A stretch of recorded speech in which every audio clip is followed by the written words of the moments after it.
Buying a condo in Florida means condo fees. It's not always just about the purchase price. And in today's video, I'll be going over all the different types of condo fees. And if you stick around with me to the end, I'll be sharing one of the most overlooked and potentially expensive condo fees to new condo buyers. Let's do this.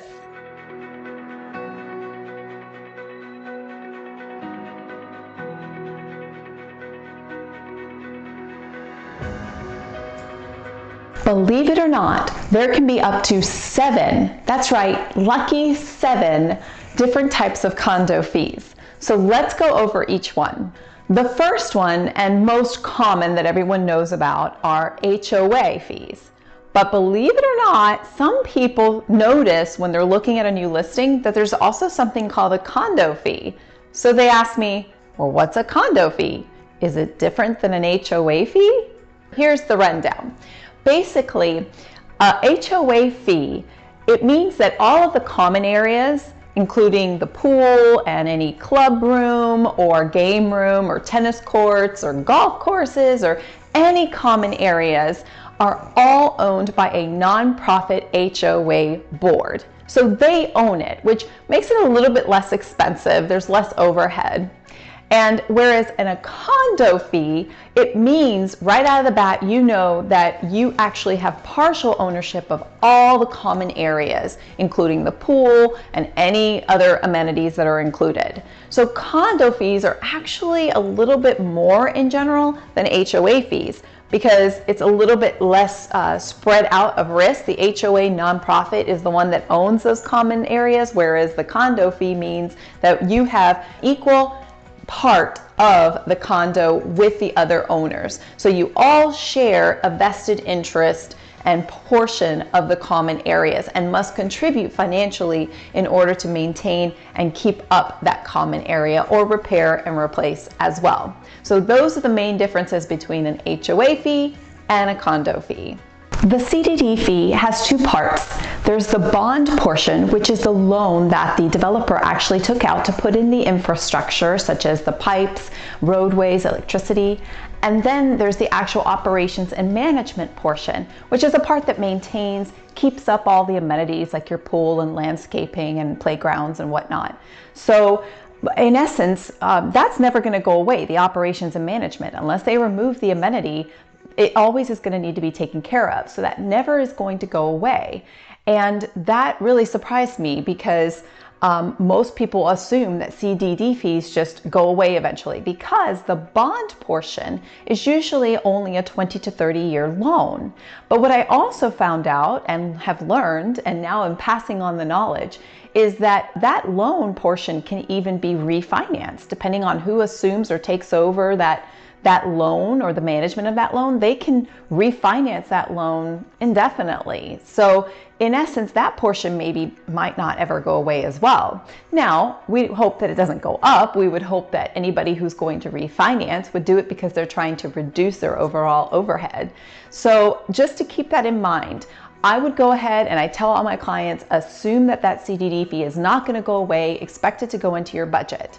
The other thing to note is that CDD fees are actually part of your tax, your property tax payment. It's not escrowed into your mortgage payment like HOAs sometimes are. So that's also significant. It won't add to your mortgage payment, it will add or be included in your property taxes. So that's everything you need to know about CDD fees, and hopefully I've cleared that up for you. It's often why people will see a low HOA and get really excited because there still needs to be an HOA, somebody to kind of police or manage, making sure everybody's following the guidelines and assessing fees or taking payments, that kind of a thing.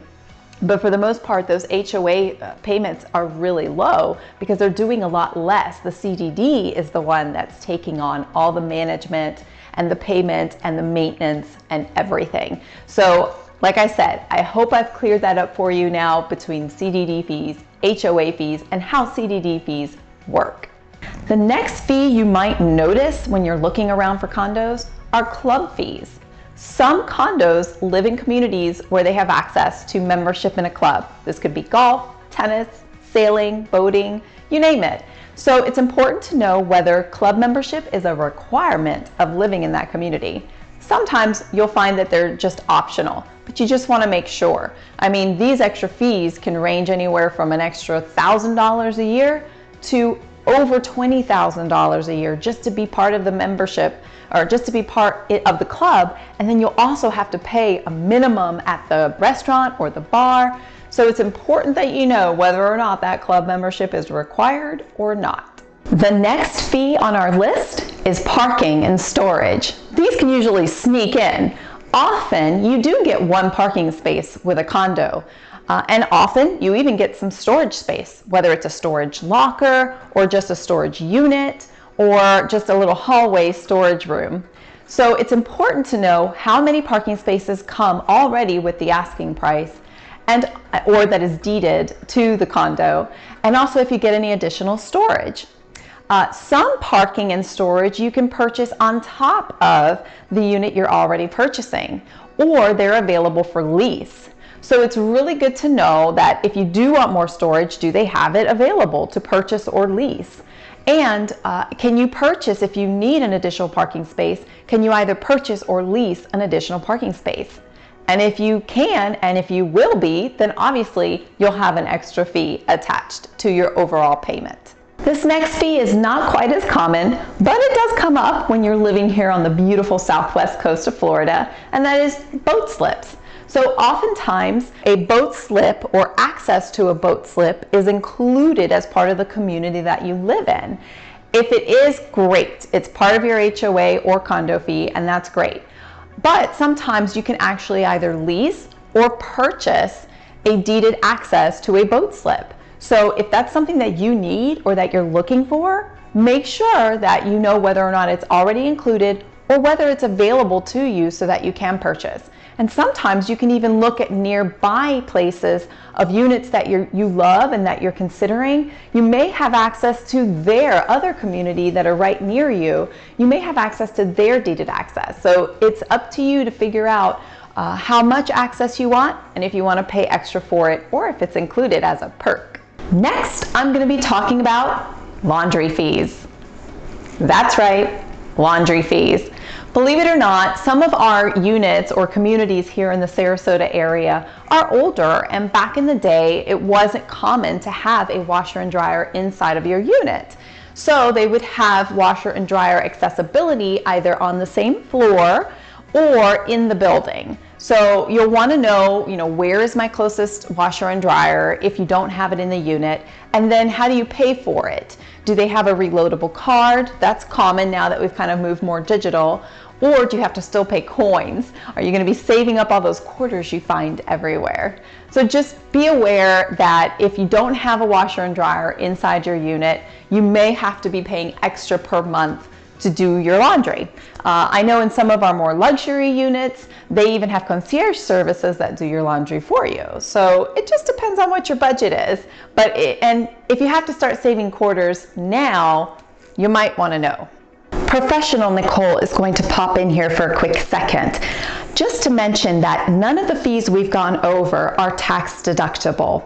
However, always refer to your tax professional as laws change often. Now, as promised, the sneakiest fee that often catches condo owners by surprise. It's called the assessment fee. Basically, assessment fees are applied when there's not enough money in the reserve to tackle a major project. And that usually only happens when they haven't considered a future major project into the budget for the condo association. So for instance, if they never factored into the budget replacing windows down the line, well, when it's time to replace the windows, you have to get it done. So what they do is they get a quote to replace the windows, and then an assessment or an additional fee is added on to you so that you can help pay for those window replacements. Now the nice thing about it is that in general they get a bulk quote. So if everybody gets their windows replaced, it's a lot less expensive than just one person getting their window replaced. But that assessment is added to your payment, and you do have to pay it off before you can try to sell it, or at least have part of it be part of your selling expenses. When you go to sell it, it does have to be paid off. So it's important that you know if there are any potential assessments being discussed right now at the board meetings. And you do have access to that information, and they are legally required to disclose that if they know. So assessment fees can be super sneaky, and oftentimes many people are very concerned with assessments, but really with due diligence, you can make sure that if any assessments are happening, you know about them, and that hopefully none of them are coming up around the corner. And by the way, assessments do go away once the project is paid off for. You no longer have to pay for an additional assessment fee. Quick tip number 2, don't get fees and fines confused. Fees are part of your ownership. Fines are what you have to pay if you violate any rules. There you have it. Condo living is all about convenience and community. And in the next video, I'm going to be talking about how condo fees can actually save you money. I know, right? What? So you'll definitely want to hit that like, follow, and subscribe button so you don't miss it. See you in the next video.